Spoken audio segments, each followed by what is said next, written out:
Hi, everybody. Welcome into Sports Talk Chicago. Great to see all of you here with us across our great TV and radio affiliates across Illinois and Indiana. 98.3 The Live, WKAN, 105.5 The Ticket, ACTV, JED TV, WJOB, and Cities 92.9 Talk FM. My name's Jon Zaghloul. John Meadows is here directing and producing. Follow us all over at Sports Talk Chicago. Subscribe to the YouTube page and hit the like button on this video. We would really appreciate it. We have a huge guest joining us here for a couple of segments. We have so much to talk with him about, tons of Bear stuff, even some Baseball Hall of Fame stuff. I know Mark loves that topic as well. He is the Bears beat reporter for the Chicago Sun-Times. He's a 30-plus year sports media veteran right here in Chicago. Please welcome a good friend of the program, Mark Potash, to the show. Mark, it's great to have you on. How are you? I'm doing great, John. How are you? I'm doing great. It's great to have you here. End of the season. I know we have more time to catch up, which is great because we have a lot to talk about Bears-wise. I'll start with this. What do you make of the Bears season? Well, it was a step in the right direction. It accomplished what they wanted to do in one respect, and that they had the arrow pointing up at the end of the season. There was they were a little shaky as far as on the coaching staff, and a little more uncertainty there than I probably expected or probably would have expected. And did not surprise me that we did not get a decision on Justin Fields. Just the way things go on offense in Chicago. That was just the disappointment. It was that they did not take the step. They took a step. They didn't take the step they needed to, and that's why there's a new OC in town. So, all in all, relative to other Bears seasons, I think it was actually a positive one. I've always said, or I've been saying, that I've covered the Bears and watched the Bears for a long time, and of all their non-playoff seasons, this is the best I've felt about a Bears team heading into the next year. When you consider how well they played at the end of the year, how set they seem to be on defense, and with having the number 1 pick and the number 9 pick in a draft with a potential generational talent at quarterback, for a team that did not make the playoffs, the Bears have been in far worse shape. A potential generational type quarterback. So does that mean you're leaning towards the Bears drafting Caleb Williams? Is that what they should do? Do you have any insights on it? Well, I don't know. People ask that all the time, and I say the same thing. Is that we know what Caleb Williams is on tape, but we really don't know him. And only the Bears, for Chicago, from our standpoint, media fans, Bears, only Ryan Poles gets to really sit in a room and look at that kid in the eye and find out what he's all about. And I think we've seen, especially with the Chiefs, and now the it factor is huge. I'm big on that, and I think that's really what you're looking for. That's why you draft a guy like Caleb Williams over a somewhat known commodity and proven commodity in Justin Fields, is because you're getting that extra. You're getting the it factor, not just a better quarterback, but somebody who can rise to the occasion, who can make his teammates better, who can, will a team to victory in big games. And we don't get to see that, frankly. All we know is what we see in these highlights and on these little clips on Twitter, him crying, his dad, this and that. That's all outside stuff. We need the inside stuff to really know if they should. I'm not trying to dodge the question. I'm just saying that there's a huge element that we don't know about, that we have to know about, and that only they get to see. And that's why I thought it was important at the season-ending press conference when Ryan Poles said that where he made the decision last year in March, he'll almost certainly go until April before he figures out what to do, because he didn't really, it's funny. We always, we've said this many times, he said he had to be blown away last year, and he never really, and I think he knows he never really gave himself a chance to be blown away. He's going to give himself a chance to be blown away this year. And that's the smart thing to do. So I guess my answer is, I don't know. I think that's what they're going to end up doing, because I think he's going to be really good. I think he's well coached and well managed. And just athletes in this day and age, they are raised to kind of handle these situations. And whether it's true or not, I think he will answer all the questions correctly. And I think the Bears will be in a situation where, hey, they just got to take a chance on a guy who has a much higher ceiling and offers some other advantages like a rookie contract and things like that, and not having to refix him, with a new coordinator, like they'll have to do a little bit with Shane Waldron and Justin Fields. So I think ultimately they will is even though that the price will be, the haul will be immense for that pick, the offers. I still think they're going to end up taking Caleb Williams with the first pick. That's the way I see it playing out. You mentioned a great point about Williams and his ability to lead teams to victory, something that Justin Fields has struggled with during his 3 years here in Chicago. Is that going to be, in your opinion, the main reason why the Bears move on from Fields, or are there other factors that you think put Fields at a disadvantage right now? Well, I just don't think Fields has been enough of a quarterback, I guess. I mean, he has all the physical tools, and he can functionally play the position. He's very good when he's on, and unfortunately, most of that has been against teams that he can really take advantage of, and not really playoff caliber teams. But he just hasn't, to me, he just hasn't been enough of a quarterback. I'm talking about a guy who can read defenses and who can manipulate defenses and who can and step up and make big throws. One thing that we've seen in these playoffs, we see it again and again, is just how darn accurate Patrick Mahomes is when he needs to be. Not just overall. You can look at the analytics and say we complete a certain amount of pass. Look at that game last week. They needed a hot start against the Ravens. That's absolutely what they need. They needed that to take the Ravens out of their game. And look at those third down throws. He was absolutely pinpoint. You hardly ever see a Bears quarterback of that exact. And the point is, they only scored 17 points, but he was good at the right time. And he did exactly what he needed to do because the Ravens totally crumbled. Their offensive game plan, it wasn't just that they didn't play well, their offensive game plan just totally fell apart because the Chiefs offense and Patrick Mahomes were good when they had to be. That's what a quarterback needs to do. And it's very rare. It's unlikely that Caleb Williams will ever be what Patrick Mahomes is now, but he has a better chance to be close to that than what Justin Fields is at this point in time. Who do you blame for the offensive issues last year? Because what I find interesting, Mark, and you correct me if I'm wrong, Luke Getsy's getting interviews, which I'm candidly surprised about. He has a couple of interviews. He had one with the Raiders, had one with the Patriots. I think he has one with the Saints lined up as well. So the NFL clearly does not think that Luke Getsy was fully the issue here in Chicago. So what went wrong last year for the Bears offensively? I'll say the same thing I always say whenever there's a choice. It's both. It was the quarterback, it was the offense, and it was the offensive coordinator.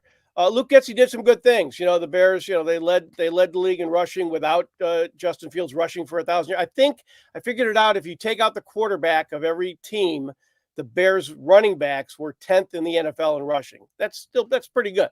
And so he did have that. Their passing game was not good. It was not good in the fourth quarter. Both quarterbacks were noticeably really good in the first three quarters and bad in the fourth quarter, but they were still good in the first three quarters. So what I'm saying is Luke Getsy has some good qualities. There are reasons to like him, and there's always going to be a faction. There are always going to be people that look at what the Bears did, people who know more about football than you and I, or certainly me, and know that it wasn't totally the offensive court that he had a tough quarterback to work with as far as doing some of the things he wanted to do. So again, my answer is both. I think both were at fault, and I think both have a chance to do better in different environments. And if you ask me, I think I was asked this before earlier in the season. I think Fields has the higher ceiling without Getsy than Getsy does without Fields. I think. Because I think Fields is pretty good if you give him enough of a bubble of support.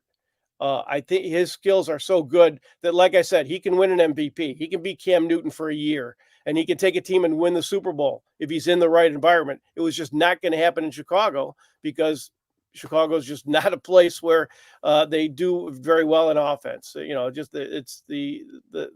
standing on offense has been, in general, very poor. What do you think that right environment would be? For Justin Fields? For Justin Fields. Well, he needs an offensive line that has been together for a while and stays together and starts, 14, 15, 16, 17 games together. He needs weapons. He needs guys who can get open. He needs an offensive coordinator who can design schemes that get guys open off the line of scrimmage. He needs a lot of things in his favor. And when he has that, he's twice what Trubisky is as far as, Trubisky also was good when things were when the wind was at his back. Trubisky, look at his numbers in some of those games against not just the Lions, but some of those other games. He's got some pretty good games. He was pretty good when the wind was at his back. I'm saying, Justin Fields with the same kind of wind at his back for more than 1 or 2 games at a time can be that much better. I think that's pretty clear when you see how good he is. I just think he needs the Bears need more. Mark Potash here with us on Sports Talk Chicago, Bears beat writer for the Chicago Sun-Times, 30-plus year sports media veteran. Mark, Shane Waldron is the new offensive coordinator for Chicago. He's replaced Luke Getsy. What do you think this offense is going to look like with him at the helm? I think it's hard to tell. I think because we don't know who the quarterback is going to be.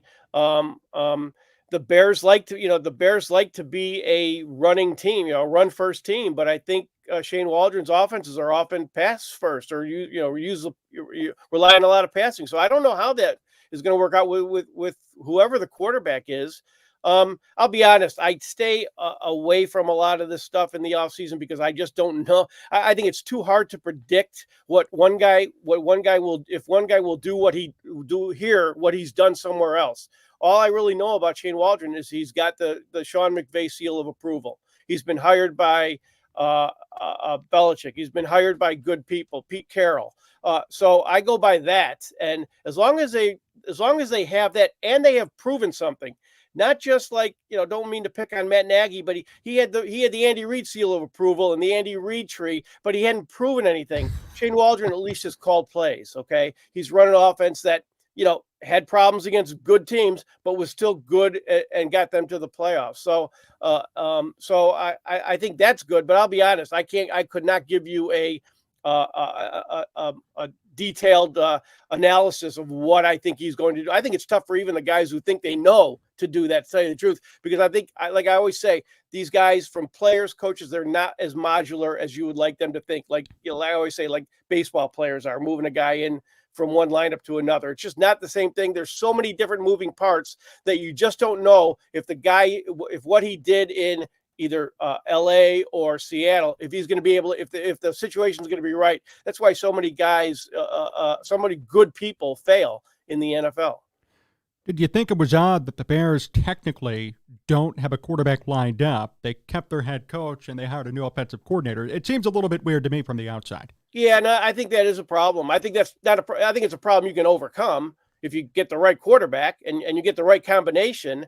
But yeah, that's going to, we saw that coming a mile away when they decided to keep Matt Eberflus. I can't blame them for doing that. I think it would have been a huge jump for them to go. So even if it wasn't going to be Jim Harbaugh, who would have wanted, obviously, who would have taken some of Ryan Pohl's authority away. That was a long shot. I wish they would have done that, frankly. I think it would have been great for Chicago, and I think great for the Bears, and had the chance you have to take. But even if it wasn't him, I think they should have. It would have been better, I think, or it would have been good if they could have lined everything up. But they never seem to do that. They hire the GM, and when they've already done the coaching search, and then they hire the GM when the coach is in, and then too many inherited things in an organization that just isn't really good at that, at meshing things together. I mean, even when they think they have, look at one of the times they really thought they had things together was when Phil Emery and Mark Trestman were like, I think that was a Criminal Minds thing, wasn't it? The big, maybe that was what I can't remember. But those two guys were like two, birds of a feather, right? Well, that worked for about 4 games. The Bears were 3-0, 4-0 the first year, and second in the league in scoring the first year, and then it just fell apart. So even when it looks like there's chemistry, the Bears have not had it. So it's the same old thing. I mean, I can't say that it's not going to happen. It's just hard to predict given the Bears history. But I think that is a problem because you can see it. If the Bears stumble next year, and then they're going to have potentially a first year quarterback with a new head coach. And then you're at the same thing all over again. Then what if they change the GM? Then you get the same, So the Bears just never seemed to get it right, or at least like Houston did with new coach, new coordinator, new quarterback. and look what happened. They just but again, not to give you too long of an answer here. I apologize for that, but I still think it can come together. That a lot of things are happenstance. Success is and failure are both circumstantial in the NFL, and yeah, the Bears can catch lightning in a bottle, and maybe I shouldn't say that because that makes it seem like it's like a 1 in a million chance, but the Bears can make it work if you get just like Houston. I mean, Houston. Despite what people are trying to tell you that was a totally different situation. No, Houston, except for Laramie Tunsil, was pretty much the Chicago Bears when they made their big run this year, and now look like they're going to be, they're in good shape. So it can happen. I guess what I'm saying is, even though it hasn't happened here, it can happen here. And if it's going to, this would be the year when you've got the number one pick. You've got a defense that is pretty much set and should get better. You've got an offensive line that has at least one anchor, two anchors, if you include Jenkins and Wright, and I think a pretty good building block to be good. It can happen here, and I don't think it's just pie in the sky. I think this, like I said before about non-playoff years and the optimism. I think don't expect it, but you can at least hope. I think you can legitimately hope for it, no matter what they do in the draft or with quarterback. I think they're at least worthy of having some of being positive about the Bears. Let's put it that way. You mentioned Jim Harbaugh. What was your reaction when Ryan Poles said he didn't even give him a call? Well, it was just, it didn't surprise me. That's kind of the way the Bears do business. That was asking a lot. I'll be honest. That was, to do something I just felt like, I'll be honest, just the answer that he's the coach at Michigan. That was a little, that kind of rubbed me the wrong way, because it didn't acknowledge the reality that he was an available coach, and he was just giving me GM speak. And I don't know. I really like Poles. I think he's really good, but him relying on that makes something in the back of my head makes me think that, people who come to Hallis Hall, good people, become like the worst version of themselves. And that was kind of a sign that, wow, Hallis Hall groupthink is kind of seeping into his head, that he wouldn't even acknowledge the reality that Harbaugh was available, to say that, well, he's the coach at Michigan. Well, that didn't stop the Chargers, So anyway, that and a couple other things that were said, even Kevin Warren going into putting on his lawyer hat when he was asked about the Alan Williams situation, and Ryan Poles talking about what a great how well that Matt Eberflus kind of handled the adversity that he himself got himself into.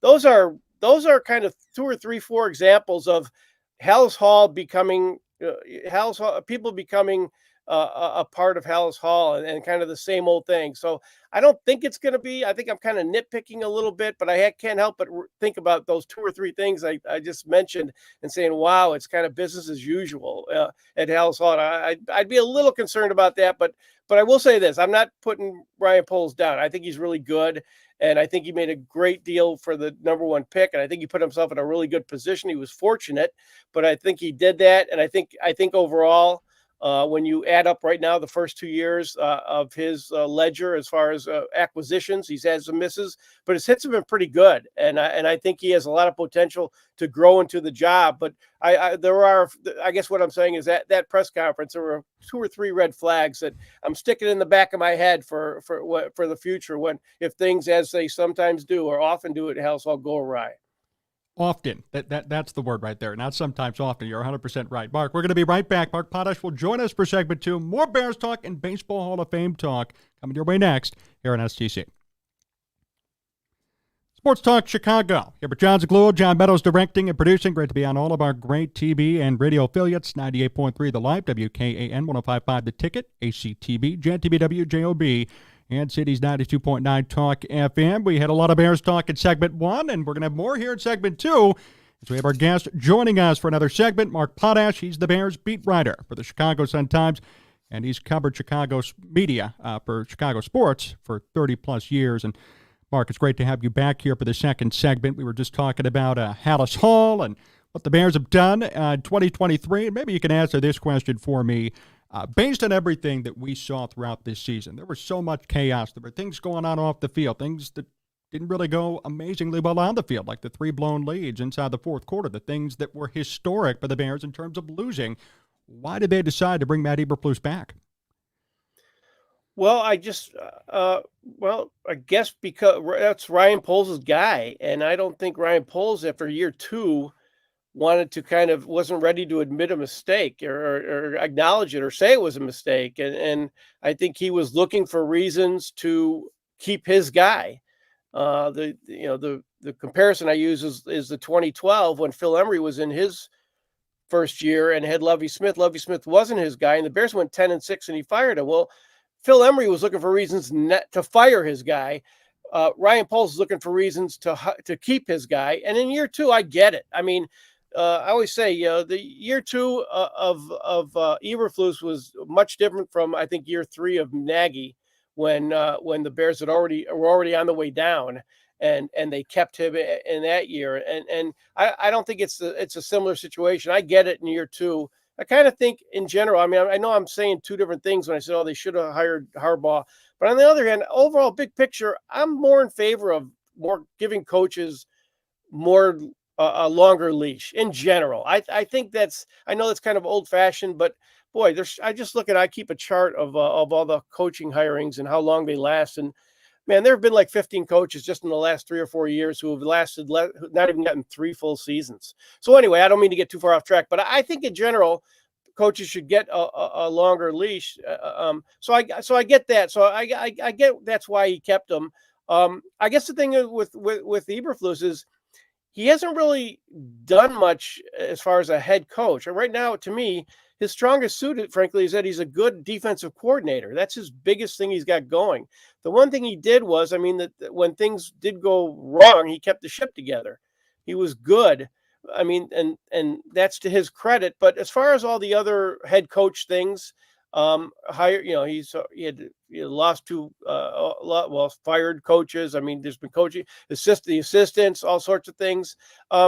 He hasn't really proven himself, but I get that they want to give him another year to prove himself. But it's just such a difficult thing because of you want continuity, but sometimes it's better to make changes. So I guess I don't really know how to answer the question, obviously, because I'm not. But I guess I'm just saying that Ryan Poles had his guy, and it was going to be something really worse than even they had happen. It was going to take more than that, I guess, for Ryan Poles to change from his own guy. I heard on the radio after And the end of the season. Yep, go ahead. You can win with Matt Eberflus. You can win. Lesser coaches than Matt Eberflus have won the Super Bowl and have gotten to the playoffs. And, he's not a disaster. He's not like he did look overwhelmed 6 weeks in. I am 100%. But he did recover from that. And so what I'm saying is it's possible that he can grow into the job. Yes. Would you want the next Kyle Shanahan or Sean McVay or whatever? Yeah, of course you would. But the Bears don't have a history of having the intuition to know who that guy is. So I don't blame them for staying with Matt Eberflus and at least trying to create. They have a chance. The arrow's pointing up. That's the difference. The arrow's not pointing down. The arrow's pointing up. That's the reason why they kept Matt Eberflus, because they have a chance to make a good coach out of him, whether or not he makes them a better team. It's happened. It's part of the NFL. I mean, I think that is a good way to put it, in order for, people to understand why they would keep him around. I heard, and I was going to mention this earlier, on the radio after the season, I know you brought this up briefly too, I heard people saying that through all the turmoil at Hallis Hall, which, as you mentioned in the first segment, was kind of brought upon Eberflus by his own doing, right, it allowed him to keep everybody together, it allowed him to grow into the role more, and it actually effectively helped his case to stay. What do you think about that rationale, or part of that rationale, in terms of retaining Eberflus? Well, I kind of wish there was more supporting evidence to keep him, just more wins and just, better overall play and winning, not collapsing in some of these situations. I wish there was, but I get that. And boy, it's funny, after, what was it? It was right when they got Sweat, just before that, when they fired David Walker, the running backs coach. And at that point, that was the second coach who had a human resources issue. And he just looked, and a part of it also is image. And he does not project well, media wise. He's not good at that. In a lot of, on many levels. And he was really lost. He did not have good response. He did not handle those well. and he's going to have to learn how to do that better because there will be rough waters again. I think I guess that's reason enough. I mean, it could have gotten worse, and it got better. So that's again, when you're in your second year and it's your guy, that's going to be a bigger reason to kind of stay the course. Mark Potash, still with us here on Sports Talk Chicago. Mark, wanted to shift gears a bit. I know this is a passion topic for you and I, the Baseball Hall of Fame. The recent results came out. 3 guys got in. One guy, my guy, came 3 votes short, and Billy Wagner. What was your take of the results that came through? Well, except for one guy, I guess, I feel like it was just another acknowledgement that this is really becoming the Hall of Very Good.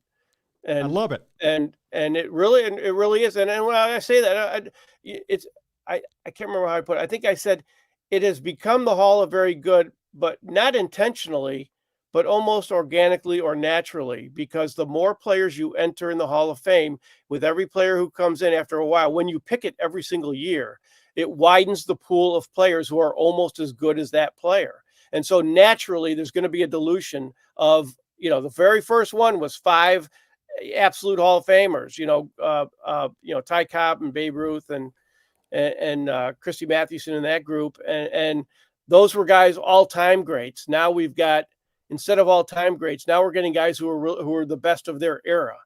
And I think I've always said this. We've talked about it before, that the Hall of Fame should be much more exclusive than it is, and it should be. There are 2 ways to do it. You could do the best of all time, best for any era, or you could do just the best of their era. And you can't. It'd be too exclusive in the former, but it's too diluted in the latter. You've got to find a happy medium. And I'm actually kind of in the process of trying to recast. I feel like to recast the Hall of Fame and go over year by year and just see how exclusive, see if I can hit that sweet spot of who should be in and who should not. And it's really difficult. But the way it's going now, and you're seeing more and more of players. I'm trying to think. I can't remember who this opened the door for. But you see it all the time. Well, so and so's in. I can't remember. You refresh me on who even got in. I can't even remember. But I mean, for this year, it was Helton got in, Adrian Beltre, which I would agree with Adrian Beltre. Beltre's your Hall of Famer. Yes. Beltre's your one. Yeah, but the others were and guys. Mauer. Maybe it was Helton. Somebody well, if he got in, what about? I can't remember who it was. But anyway, you're always going to have that. There's always anyway. It's a natural thing with the Hall of Fame, and that's my argument. I don't mean to be antagonistic about it, but I think it is natural. I guess my point. I think the Hall of Fame should be more exclusive than it is. I mean, and that includes leaving out guys that I really like Harold Baines and Ron Santo and whatever. So so anyway, that's it. I think the question was, what do I think about the Hall of Fame voting this year? That's what I feel. I think it's becoming another step towards it becoming more and more like the Hall of Very Good. I'm just waiting for the day that they somehow justified Chase Utley getting in based on WAR, Mark. When that day happens, I'm going to lose it. Well, there's going to be we're getting to the point where there's going to be a lot of those because they compare favorably to some of the guys, to more and more every year, more and more of the guys who are getting in. And I guess it's not maybe as big a deal because those are all really good players, but I just feel like I feel like we're getting more players who, this is my own, my own way of thinking, and I don't know if a lot of people agree with me. To me, a Hall of Famer is a guy who I knew was a Hall of Famer when I was watching him play, not over accumulating numbers over a period of years. Now, maybe people don't see it that way, but when I saw Mike Schmidt play or Willie Mays, I saw Willie Mays and Hank Aaron. Every year I saw them, I knew they were how many Hall of Fame seasons do you have? That kind. I guess maybe that's probably the criteria. So anyway, I just think it should be more for guys who have Hall of Fame seasons, and I think we're getting away from that. And like I said, not intentionally, but just kind of the way, just the natural course of picking Hall of Fames. Well, I remember when I was a bit younger, watching guys like Todd Helton, Joe Mauer. Adrian Beltre is a different story, but especially Helton and Mauer. You'd watch programs, you'd watch them play. Nobody really would come out and say, hey, I think that guy's going to be a Hall of Famer in 15 years when he retires. But now all of a sudden, it seems like the balances have turned, that the scales have shifted, And 10, 15 years ago, these guys weren't even coming up in Hall of Fame discussions. Now today, they're in the damn Hall of Fame. Right. It's really stunning, the Right. reversal of maybe the storyline or the perception around them over time. I think so. Yeah, I think that's just kind of the natural course, the way it goes. Like, I think you're going to see guys who I think were guys who were once thought of as Hall of Famers who tailed off, but had Hall of Fame starts of their careers, like Don Mattingly and Dale Murphy's going to get in now, and there was no chance like 10 years ago, but now with everybody else getting in, his numbers are looking better and better. The start to his career, and you can say, well, if he just would have stopped when he was 30. He would have been a Hall of Famer. I think guys like that, and I don't have a problem with that. I favor guys who had at least a Hall of Fame. Like, the ultimate example is Sandy Koufax. Now he's way off the charts, great in that. But guys like that, I prefer those guys who had Hall of Fame starts to their career, or a good Hall of Fame, chunk of their career. Like Dale Murphy was a 2-time MVP, and Don Mattingly also had a great start. And I like those guys better than the guys who played like 15 years and, hit 280, and maybe were top 5 in MVP once. I mean, that's just my own opinion. I'm not going to argue. If you don't feel that way, that's fine. It's good debate. I agree with you. I think it's becoming way too big, and too many people are getting in for just no reason. I mean, the next person who's probably going to get in is Andrew Jones. He didn't even have 2,000 hits, and as you probably remember, his career spiraled out of control once he signed with Los Angeles. That was a big 3-year, I think it was a $71 million deal. He had a $158, and they cut him. And the rest of his career, he was a pinch hitter, on the White Sox, Yankees, other places. Never really got his footing again. Somebody like him, though, is probably going to get in. But that's another in future guy. Years. Yeah, that's another guy who had a good start and was on a Hall of Fame trek at one point in hhis career. And he wouldn't be in my ultimate Hall of Fame if I was like when I recast it, and and it's just the guys like Ty Cobb and Mike Schmidt and what have you. But given the current environment, I can definitely see that happening. When you watch baseball today, is there anybody who sticks out to you as being a legit Hall of Famer, somebody being in that elite category that you think is going to get in eventually? Well, let's see who would be the lock guys. I mean, Mike Trout, and even he's having the tail off part of his career. Yes. He can't stay healthy, but obviously his numbers, he was just so dominant, and kind of the Stan Musial thing where, boy, if he had played New York, he'd be in the Hall of Fame already. They put him in early. It's like, Stan Musial is a guy who I was on the West Coast for that era, and has the same underrated Hall of Famer type of thing. Trout's like that. I mean, that's one guy for sure. Let's see what happens with Ohtani, huh? That'll be interesting because now he's hurt, and will he pitch? Will he pitch again? And what happens? But he's had a great start. So I mean, just for doing the Babe Ruth thing. I mean, that's it's fame. It's a Hall of Fame. He certainly qualifies there already. If he can sustain it, he's certainly there. But I'll be honest, I'm not in baseball mode. I haven't really looked at all the names. But those are obviously two that come to mind, off the top of my head. I'm sure you can come up with some others. I'm sure there's other guys, but yeah, I mean, off the top of my head too. I don't know how you feel about this, but Verlander and Scherzer, I'd say, from a pitching perspective, are probably the better pitchers. They have 3,000 strikeouts. Postseason and stuff. Sure, yeah. They're all going to get it, especially with the way it is now.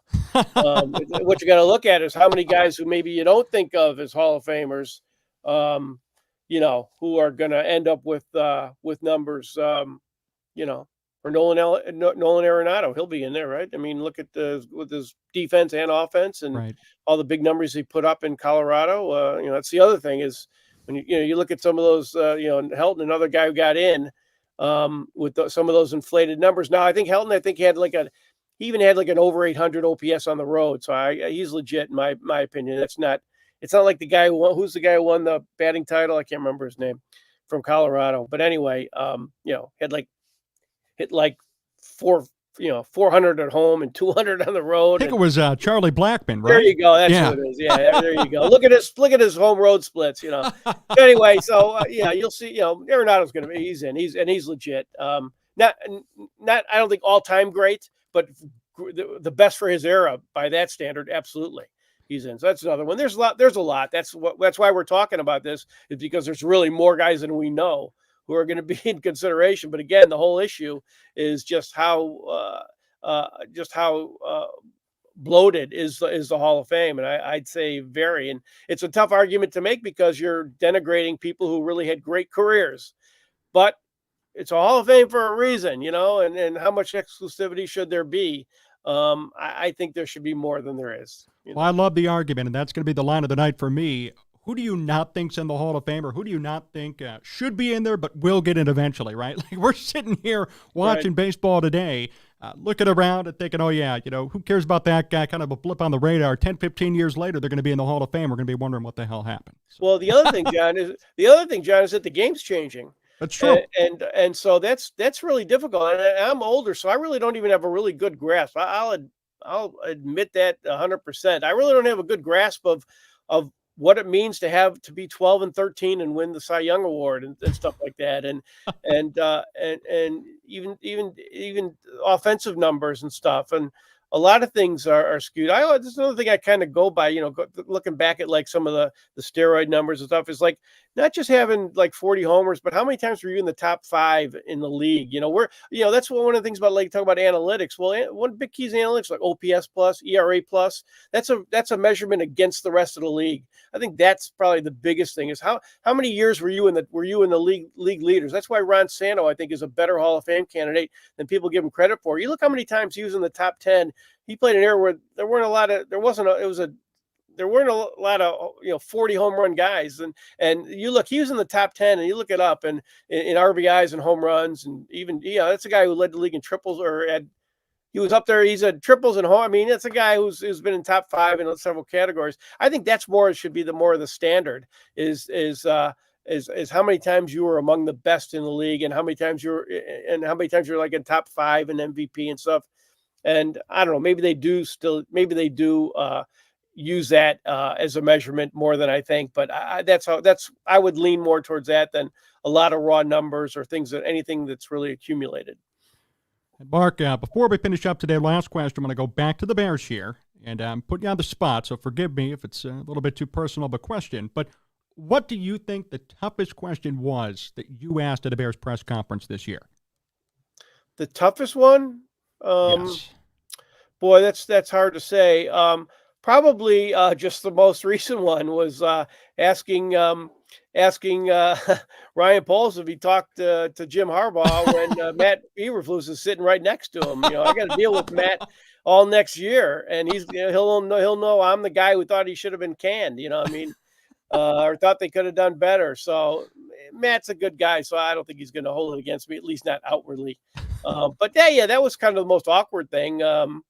But that's, I guess that's part of the job. So I have to go look at, there were several things, obviously, with the way the Alan Williams thing was handled. I think there were some questions about that, even at the press conference, that were probably difficult or awkward or stuff like that. But anything that addresses the elephant in the room, is always tough to do. And, the Bears are a lot of elephants in the room. They need a bigger room, So, but yeah, that's just a part of the job. And I admit I don't handle those as well as probably I should sometimes. So I know it looks awkward and very cringeworthy, I guess people would say. But unfortunately, that's the only way I know how to do the job.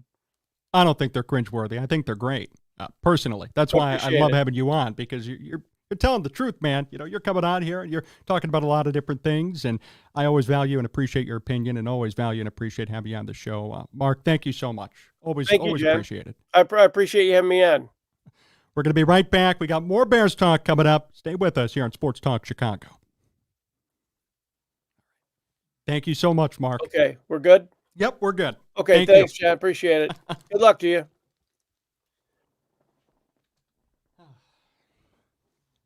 All right. Mm-hmm. All right. Sports Talk Chicago. Here for Jon Zaghloul, John Beddoes directing and producing. What a great interview with Mark Potash in segments 1 and 2. If you're just hopping into today's program, really encourage you to podcast it at sportstalkchicago.com or any of your favorite podcasting platforms. Mark Potash, he is the Bears beat writer of the Chicago Sun-Times, and he is a great questioner. He does a really good job at asking the tough questions and demanding tough answers, even when people don't really want to give them.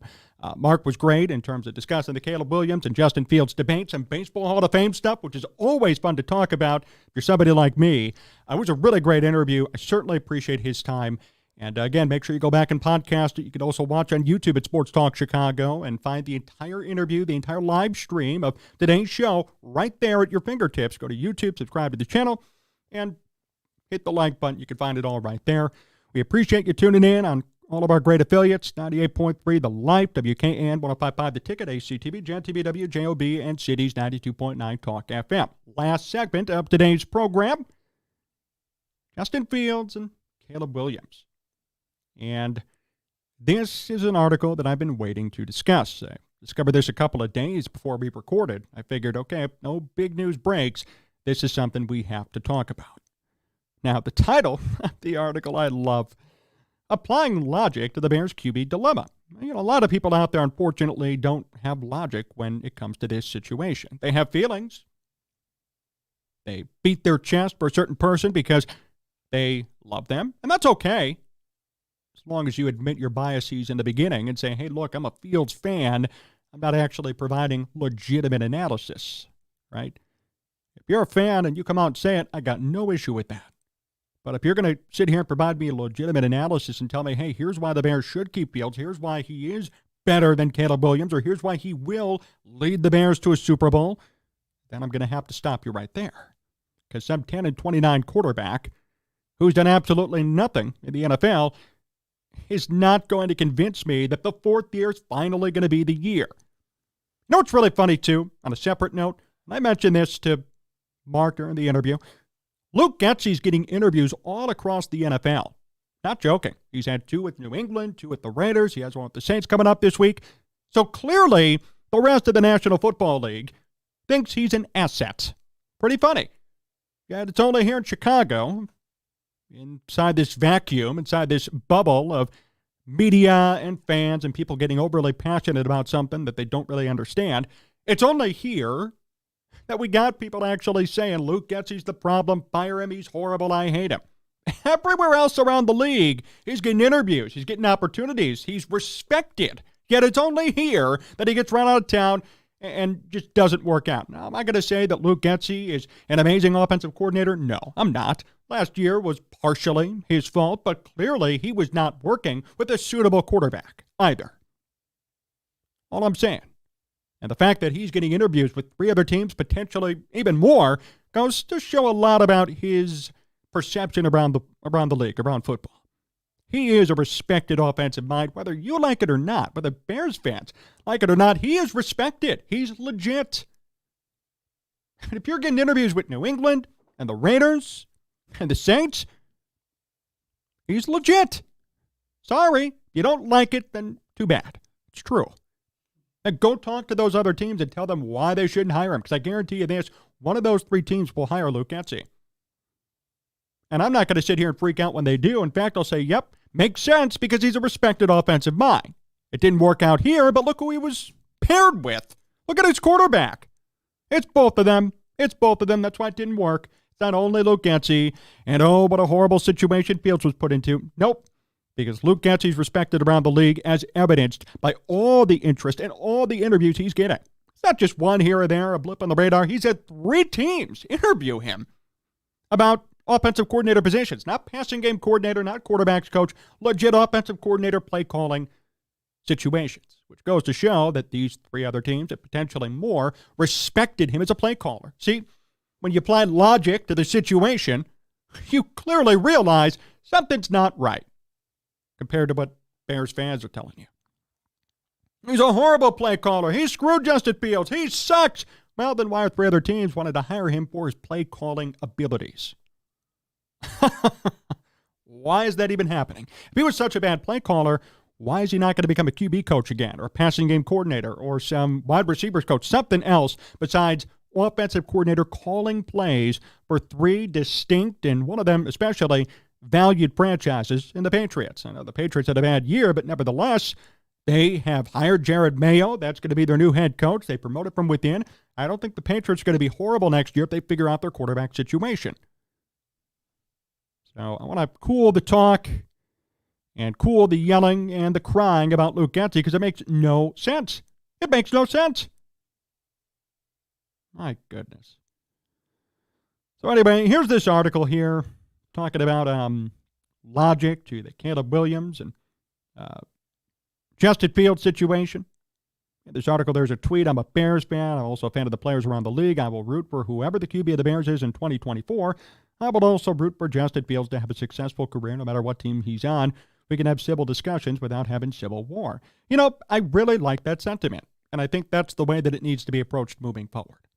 There's an admission that he is not the guy. There's a hope that he'll be the guy somewhere else. At the same time, there's an admission and a hope that Caleb Williams will be the guy here. It's that simple. That's the way you have to look at it. That's the most logical thing that I've seen in terms of evaluating this entire situation. That's the way you got to do it. The Bears had a 4-3 record in Fields' final 7 starts, with 2 defeats best categorized as, quote, totally blown victories. Totally blown victories. His yards per pass dipped to 6.9. He never threw more than 1 touchdown pass in a game after returning from his thumb injury. Justin Fields has improved. He has not improved enough. Yeah. The Bears went 1-3 in field starts against playoff teams and 0-5 in road starts against playoff teams the entire season when he started. Not to mention his league worst quarterback rating, passer rating in the fourth quarter.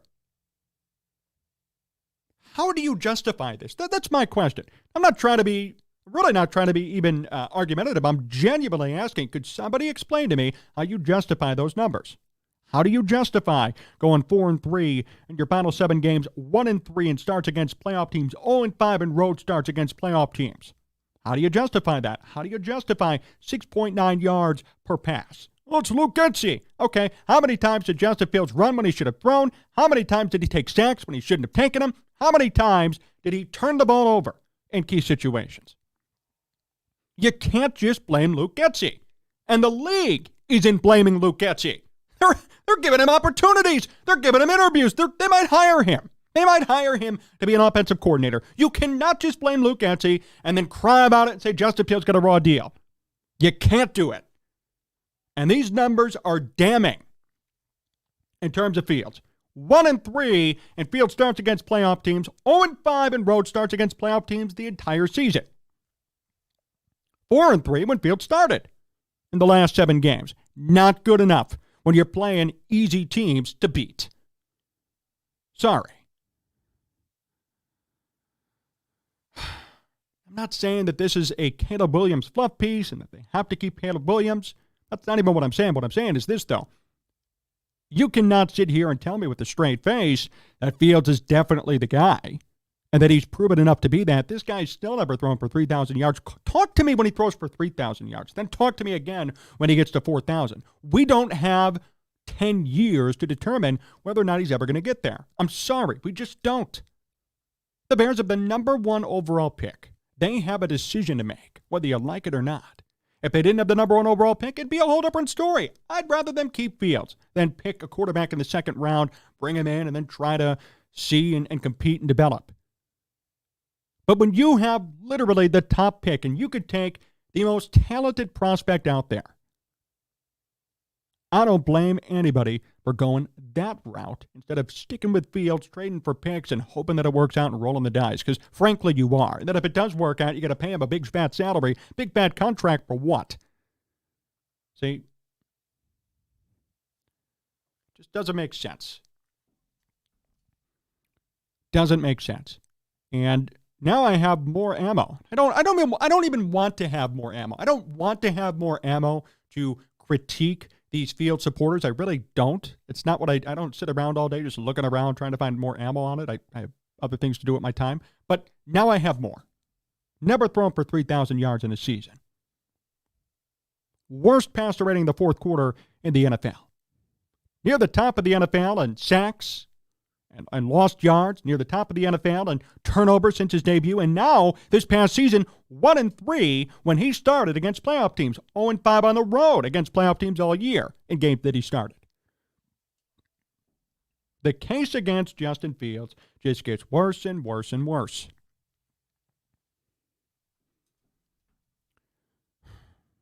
Yet we still got people out there defending him till they die. We still got people out there defending him till they die. Wow. Right? Respected people claim they know what's going on. And I'm not saying that I'm an expert either, but I mean, how do you discount these numbers? And then on top of it, if you want to try and go to the argument of blaming the offensive coordinator, well, then why is the offensive coordinator getting interviews left and right? So now you can't even use that. So what do you have left? Somebody tell me, what do you have left? How do you continue to justify keeping Justin Fields? Because now your last kind of shred of evidence isn't working. Luke Getzey's getting interviewed by 3 different teams. He's going to get an offensive coordinator job. He will be calling plays for a different team next year. So now that won't work. It's not like Matt Nagy, right? Matt Nagy never got hired as a head coach again. Now he's holding Andy Reid's cup of coffee. Right? That's a different story. No, this is Luke Getzey, the former play caller for the Bears, who's going to make a lateral move, not a demotion, a lateral move to a different opportunity, a different circumstance in which his play calling expertise is valued. So what's that mean about his time here in Chicago? His first ever opportunity calling plays, by the way. It means that the NFL thinks he did a good enough job to stay in a similar position. Crazy, right? Didn't sound that way here in Chicago a couple of months ago, even as early as this past week. That's what's being said about Luke Getzey around the league. Meanwhile, the Bears still don't know what they're going to do at quarterback with Justin Fields. There's not much left for those who support Justin Fields. I can't wait till draft day because it's going to be this is the only fan base that would do this too, where you draft Caleb Williams or you got people crying and pissed off that Justin Fields is gone. You're going to be more mad that Fields leaves than happy and elated that somebody's coming in who may do the job for Chicago at quarterback. And I'm not even saying just fans. I'm talking about professionals in the media who are going to do this too. And I know some directly who are going to do this. That's mind-blowing to me. I just ask everybody to put the biases aside and evaluate based on truth. If you evaluate based on truth, you're going to be fine. If you evaluate based on I love Justin Fields and he's where my whole heart goes, then you're going to be disappointed. And on that note, we're going to finish up here on Sports Talk Chicago. Appreciate everybody hanging out with us. What a great show here today with Mark Potash. I really appreciate him coming on as well. Big thank you to John Meadows, directing and producing. You can follow us all over at Sports Talk Chicago. Subscribe to the YouTube channel. We are getting closer and closer to 20,000 subscribers. We could use your help. Go to Sports Talk Chicago on YouTube. Hit the subscribe and the like button on there and help us out. And make sure you podcast the show. Podcast at sportstalkchicago.com. Last final thing, too. Last final shout-out. All of our great affiliates. We are on for the second week in a row on 98.3 The Life. We're so happy to be on with them. New station, part of the network, as well as our great ones that we've been partnered with for a while. WKAN 105.5 The Ticket, ACTV, Gen TV, WJOB, and Cities 92.9 Talk FM. All right. Well, we'll see you soon. Oh, hands down. Hands down donated. That's right. Thank you, John. See, John got me. John got me over here. Hands down. Hey, man, thank you for the donation, my friend. You've been active with me on Twitter. I know you sent me a DM this week. I appreciate the donation here on the YouTube screen, on the YouTube stream. Okay. Now with that, until next time, so long.